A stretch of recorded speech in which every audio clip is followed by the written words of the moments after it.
Deepening ties between China and Saudi Arabia are a direct threat to US dollar hegemony and the dollar's status as the world reserve currency. Gold and silver offer a refuge. This week, Chinese President Xi Jinping is visiting Saudi Arabia to, as he describes it, usher in a new era in China's relations with the Arab world, with Arab states of the Gulf, and with Saudi Arabia. Will this new era spell the end for the petrodollar system? That's what we're going to talk about in today's video, so let's get to it.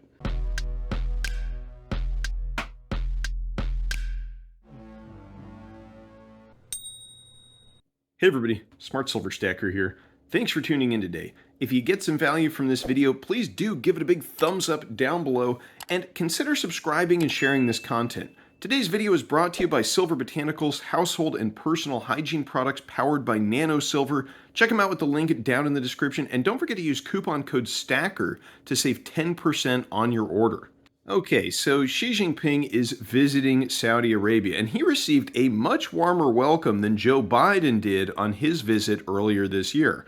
The Chinese leader has already signed a bilateral strategic partnership with the Middle Eastern Kingdom on this visit, as well as more than 35 agreements worth over $30 billion in domains ranging from green energy, technology, and logistics to construction and manufacturing.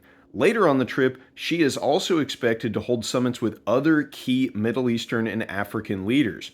Chinese Foreign Ministry spokeswoman Mao Ning has described this visit as the largest and highest level diplomatic event between China and the Arab world since the founding of the People's Republic of China. It will be an epic-making milestone in the history of China-Arab relations. And even before this trip, Chinese-Saudi relations have been deepening in some very significant ways. China has become Saudi Arabia's largest trading partner, and the Saudis are now China's largest supplier of crude oil. And it was just last year that CEO Emin Nasser stated that China's energy security for the next 50 years and beyond was Saudi Aramco's highest priority. And this shift to Asia by Saudi Arabia, it has some tremendous implications for the dollar and the historical alliance between the US and the Saudis. Since the 1970s, the Saudis, the largest exporter of crude oil in the world and the de facto leader of OPEC, have priced their oil exports exclusively in US dollars. The other oil exporting nations followed suit, and that led to a tremendous demand for dollars around the world that persists to this day. In exchange, the Saudis agreed to reinvest their dollar revenues, known as petrodollars, back into U.S. Treasuries, and the U.S. end of the bargain is to provide military support and to facilitate the sale of advanced U.S. weapons to the kingdom. However, following the OPEC Plus decision to cut crude oil production back in October, in the face of significant U.S. pressure to the contrary, that part of the deal no longer seems guaranteed. The chairman of the U.S. Senate Foreign Relations Committee, Democrat Senator Bob Mendez, has called for a freeze on U.S.-Saudi cooperation, stating, "The United States must immediately freeze all aspects of our cooperation with Saudi Arabia, including any arms sales and security cooperation beyond what is absolutely necessary to defend U.S. personnel and interests." U.S. Senator Chris Murphy has also called for the redeployment of U.S. Patriot missile defense batteries from Saudi Arabia to Ukraine and NATO allies in Eastern Europe. So, is it really any surprise that Saudi Arabia, located in one of the most geopolitically unstable regions on the planet and facing an ongoing conflict in Yemen, might begin to look for new strategic partners? And they found one in China. In November, Saudi Arabia purchased $4 billion worth of advanced weaponry at the Zhuhai Air Show, also known as the China International Aviation and Aerospace Exhibition, a significantly larger purchase than in previous years.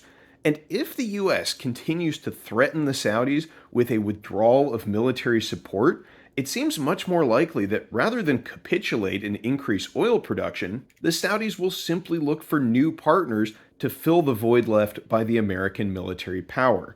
And without U.S. guarantees of military protection and security, what incentive do the Saudis really have to continue holding up their end of the petrodollar arrangement? Increased pressure and threats from U.S. politicians, certainly, but in this scenario, it seems as though China is relying on the carrot and the US on the stick. And contrary to the advice of Theodore Roosevelt, the US is speaking quite loudly, but the stick we are wielding is rather small. The options for pressuring Saudi Arabia to dance to the US tune and provide cheap oil to the West have diminished, and hawkish rhetoric from the US is driving our former ally into the hands of new partners, China and the BRICS organization as a whole. It was just this past October that South African President Cyril Ramaphosa, following a 2-day visit to Saudi Arabia, announced that Saudi Crown Prince Mohammed bin Salman had expressed an interest in joining the BRICS organization. And if you're not familiar, currently BRICS is a partnership between Brazil, Russia, India, China, and South Africa, and Saudi Arabia may be the next S in the acronym very soon. Now, if that happens, the petrodollar is doomed, and that's the trajectory that we are currently on. Throwing their lot in with the likes of Russia and China, two nations with a clear commitment to an agenda of de-dollarization, it's only a matter of time before Saudi Arabia decides to price their oil exports in a currency other than the US dollar, whether that be yuan, rupees, rubles, or possibly even gold.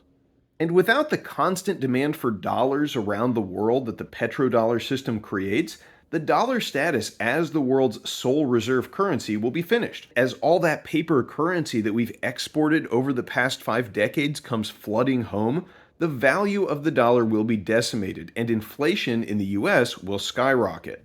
How can we protect ourselves from this outcome, which is looking increasingly likely? Well, we can look at what central banks around the world are doing, which is stocking up on gold. This chart from the World Gold Council shows that in 2022, central bank gold reserves have risen to the highest level since the petrodollar system was first conceived back in the 1970s. And China just announced the first addition to its official gold holdings since 2019, reporting purchases of 32 tons in November.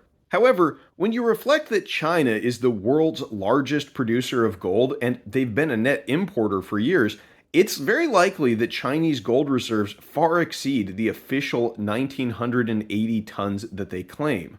Central banks around the world, and especially the Chinese, understand that in the current geopolitical climate in which sanctions and the weaponization of the dollar and Western financial systems has become the norm, it's more important than ever to possess money with no counterparty risk. Now, physical gold and silver, they fit the bill for this type of hard currency that cannot be sanctioned or seized with the touch of a button. As we stackers have been saying for years now, if you don't hold it, you don't own it. With the freezing of Russian dollar and euro-denominated assets earlier this year, nations with significant exposure to US Treasuries and dollar reserves are beginning to think twice about how they want to store their wealth, and the shift to gold is a no-brainer. Now, one key feature of the petrodollar arrangement has been that Saudi Arabia has reinvested its dollar-denominated oil revenues back into US Treasuries, helping to keep borrowing costs for the US government down and giving them what was until recently considered risk-free yield. But today, with the decline of Saudi-US relations, they may be reconsidering just how safe the more than $120 billion worth of US bonds that they own really are. And this represents another risk posed by the end of the petrodollar system. If Saudi Arabia decides to stop buying US debt and instead dump the treasuries that they currently own, as China has been doing for months now, it will drive the value of US bonds down and cause yields to spike, raising the cost of borrowing for the US government. And the borrowing by the US, it shows no signs of stopping. The House of Representatives just approved the largest defense budget in history, with the $858 billion Defense Authorization Act. It still has to make its way through the Senate, and before that happens, who knows, maybe even more pork will be added onto this legislation. But the point is, cutting spending doesn't seem to be on the agenda. And if the petrodollar system falls apart, the cost of financing all of this spending is going to balloon, leading to a US debt crisis and potentially massive devaluation of the US dollar. So is the petrodollar system getting a bit long in the tooth? Is it on its way out? Or will Saudi Arabia stick to its alliance with the US despite its growing interdependence with China? Leave me a comment down below to let me know what you think. Stay safe and happy stacking, everyone. I'll catch you next time. Smart Silver Stacker, out.